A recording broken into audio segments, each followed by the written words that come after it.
அஸ்ஸலாமு அலைக்கும் வரஹ்மத்துல்லாஹி வபரகாத்துஹு. இந்த செடி பாருங்கள் எப்படி வாடி வதங்கி கிடக்குதுன்னு.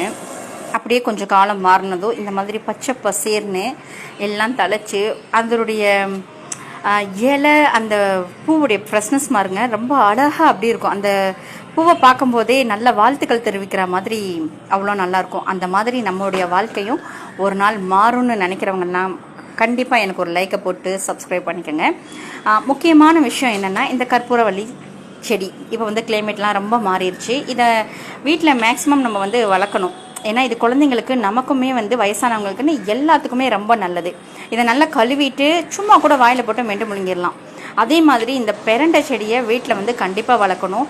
ஏன்னா வயசானவங்க கை கால் நரம்புன்னு சொல்லி ரொம்ப வலி எடுக்கும், முட்டு வலி அந்த மாதிரிலாம் இருக்கும். அப்போது நல்லெண்ணெயை ஊற்றி கற்பூரம் போட்டு இந்த பெரண்டை செடியை நல்லா கொதிக்க வச்சு எண்ணெயை காலில் தடவுனோம்னா வலிக்கெல்லாம் அவ்வளோ நல்லது. கண்டிப்பாக ட்ரை பண்ணி பாருங்கள். பார்த்தீங்களா பூ எவ்வளோ சூப்பராக இருக்குன்னு, ரொம்ப நல்லாயிருக்கு. இதே மாதிரியான வாழ்க்கை நமக்கும் மாறும். அதனால் கவலைப்படாமல் முன்னேறிக்கிட்டே இருங்க. மறக்காமல் சேனலை சப்ஸ்கிரைப் பண்ணிக்கோங்க. அஸ்ஸலாமு அலைக்கும் வரஹ்மத்துல்லாஹி வபரகாத்துஹு.